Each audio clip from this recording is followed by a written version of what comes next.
IIFT 2023 का exam cancel हो गया है, ऐसी कुछ न्यूज चल रही है मार्केट में।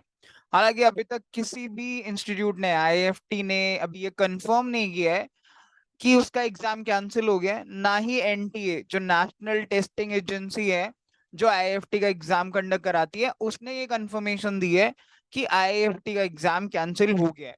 लेकिन फिर भी काफी क्रेडिबल न्यूज है ये कि आईआईएफटी का एग्जाम कैंसिल हो गया 2023।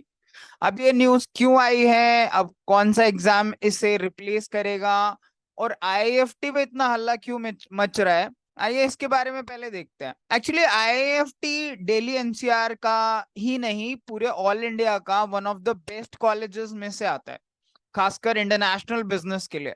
Indian Institute of Foreign trade. अब तो खैर इसके 3 सेंटर हैं, आईआईएफटी दिल्ली, कोलकाता, और एक नया जो गुजरात गिफ्ट सिटी में भी खुल गया है। अगर मैं इसकी 2023 बैच की प्लेसमेंट्स की बात करूं, एवरेज पैकेज, तो एवरेज पैकेज इसका ऑलमोस्ट 30 लाख पर एनम है, which is actually one of the best in India. Highest CTC 75 lakh है, इंटरनेशनल 85 लाख, और मीडियन भी 26 लाख है। तो 30 लाख का पैकेज होने की वजह से, and obviously it's one of the best institutes, इसकी वजह से आईआईएफटी का एग्जाम कैंसिल होना खुद में एक बहुत बड़ी न्यूज है। अब इसका फायदा है कि नुकसान, दोनों चीजें हैं, फायदा भी नुकसान भी। उससे पहले एक बार देखते हैं कि आईआईएफटी जब एग्जाम करता था तब क्या सीन था। सी, आईआईएफटी का एग्जाम पैटर्न कुछ इस तरीके से था। आईआईएफटी के पेपर में वर्बल, क्वांट, डीआईएलआर के अलावा जीके, खासकर बिजनेस जीके जरूर आती थी। हर एक क्वेश्चन वही 3 मार्क्स का, लेकिन जीके में 1.5 था। इनके जो कट ऑफ थे वो इस तरीके से, जनरल के जीके का कट ऑफ तो हार्डली 5.5 6, या पिछली बार तो और कम गया था, 5 मार्क्स के करीब ही रहता था। ठीक है, वीए, क्वांट, एलआर, इनका कट ऑफ भी कोई हाई नहीं रहता था, 19 13 8। आप देख सकते हो जनरल के कट ऑफ है। एससी एसटी और कश्मीरी माइग्रेंट्स वगैरह के कट ऑफ तो और भी लो है। सो एग्जाम के 4 सेक्शंस थे, और ये चारों सेक्शन इंपॉर्टेंट थे बिकॉज चारों में सेक्शनल कट ऑफ निकालना इंपॉर्टेंट होता था। पैटर्न एग्जैक्ट कैट जैसा नहीं था, थोड़ा सा डिफरेंट था। अब आईआईएफटी का एग्जाम कैंसिल हो गया है, इस न्यूज का सबसे बड़ा बेस क्या है? इस न्यूज का सबसे बड़ा बेस है कैट की वेबसाइट पर। अगर हम कैट की वेबसाइट पे जाएं, imcat.ac.in पर, तो इस बार का ऑब्वियसली कैट का नोटिफिकेशन आ चुका है। तो कैट का एग्जाम 26 नवंबर को है। 13 सितंबर तक आप रजिस्ट्रेशन करा सकते हैं, एंड अक्टूबर 25 के बाद एडमिट कार्ड डाउनलोड हो जाएंगे।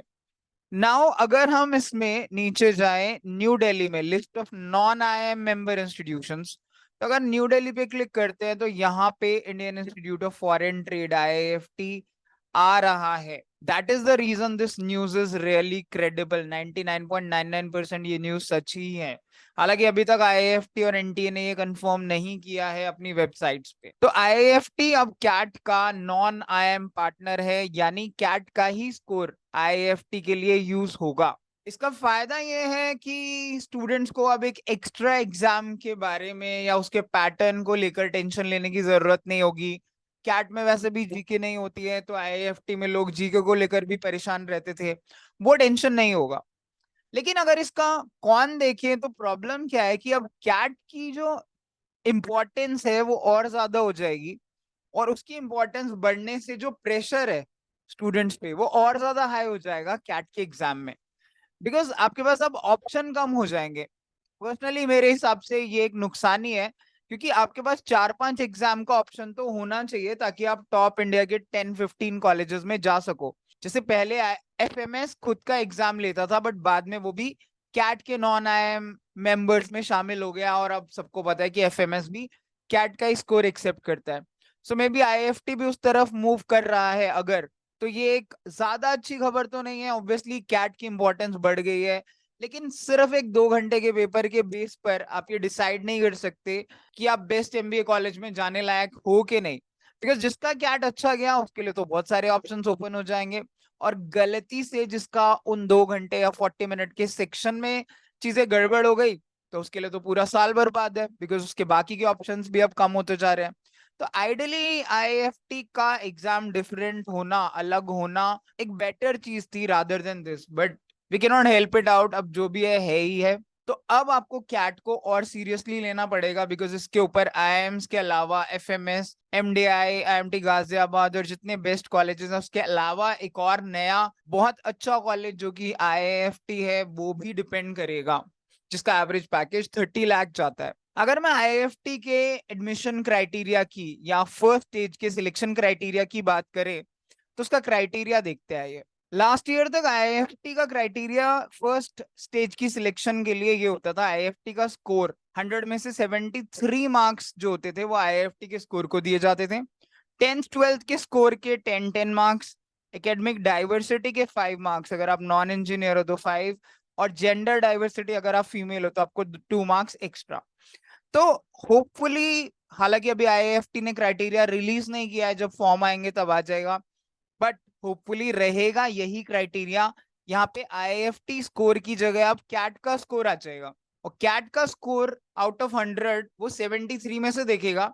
ठीक है, तो आप ध्यान रखिए, अगर आपके 10th 12th एकेडमिक डाइवर्सिटी सब कुछ है, अगर आपके 10th 12th में अच्छा स्कोर है तो आईआईएफटी आपके लिए एक बहुत अच्छा ऑप्शन है। बिकॉज काफी स्टूडेंट हैं जिनका 9+ सीजीपीए है 10th 12th में, उनके तो 10 10 20, वो नॉन इंजीनियर है 5 और फीमेल है तो 27 तो ऐसे ही बन जाते हैं।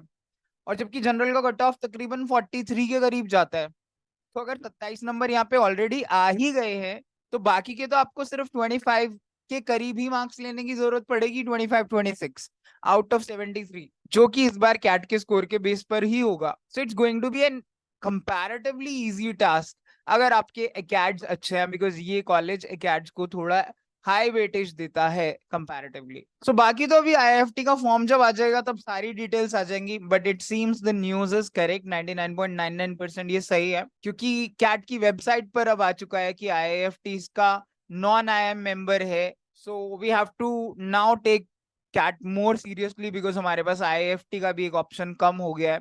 सो प्लीज मेक श्योर कि आप सीरियसली अब कैट के लिए पढ़ाई कर रहे हो।